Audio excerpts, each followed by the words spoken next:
को नेता चुना गया है लोक जनशक्ति रामविलास पार्टी का, और अभी एनडीए की भी मीटिंग होने जा रही है जिसमें नरेंद्र मोदी जी को तीसरी बार नेता चुना जाएगा। नहीं, बिल्कुल, और महज एक औपचारिकता है हमारे प्रधानमंत्री जी को नेता चुनने की।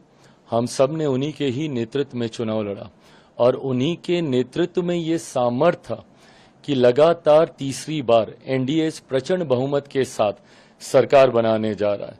ऐसे में आज तमाम एनडीए के सांसद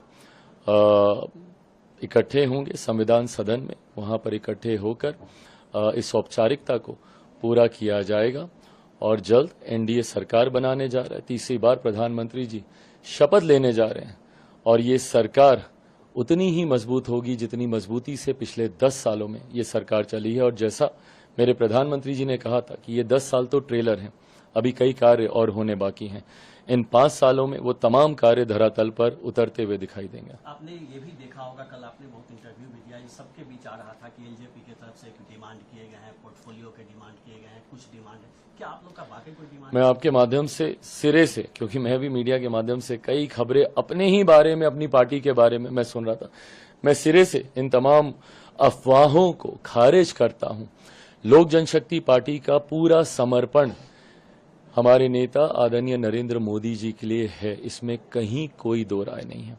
एनडीए लीडर्स की भी अभी परसों जो बैठक हुई थी उसमें भी बिना किसी शर्त के लोक जनशक्ति पार्टी ने अपना पूरा समर्पण हमारे प्रधानमंत्री जी के नेतृत्व के प्रति हम लोगों ने सौंपने का हम लोगों ने काम किया है। और ऐसे में पार्टी की ना कोई शर्त है, पार्टी की ना कोई मांग है।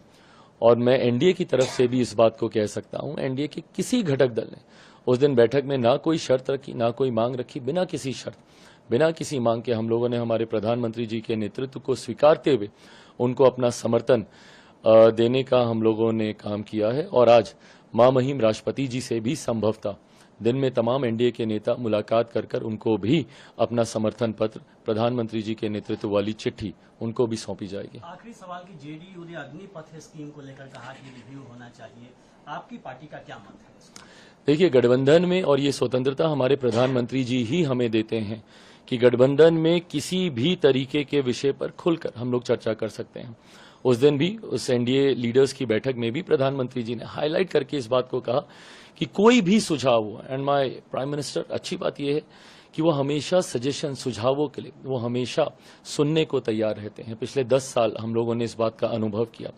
ऐसे में किसी भी घटक दल को किसी भी योजना को लेकर लगता है कि हम लोग को उस पर चर्चा करने की जरूरत है, तो मुझे लगता है गठबंधन के भीतर ये सहमति है इस बात की, ये प्लेटफॉर्म हम लोग को दिया जाता है कि उस पर हम लोग चर्चा करें। अंतोगत्वा जो एक आम राय बनेगी, फिलहाल तो अभी इस बात की जानकारी भी नहीं है कि इस योजना के रोल आउट होने के बाद कितने लोगों को इसका लाभ मिला, युवाओं में इसको लेकर कितना जोश है, युवा इस योजना को लेकर अभी क्या सोच रहे हैं रोल आउट होने के बाद। मुझे लगता है एक बार ये तमाम जानकारी हम लोग के पास औपचारिक तौर पर आएगी, गठबंधन के भीतर बैठकर इस पर फैसला लिया जाएगा। अभी कोई इस पर सहमति नहीं बनी है? फिलहाल प्राथमिकता सिर्फ सरकार बनाने को लेकर है।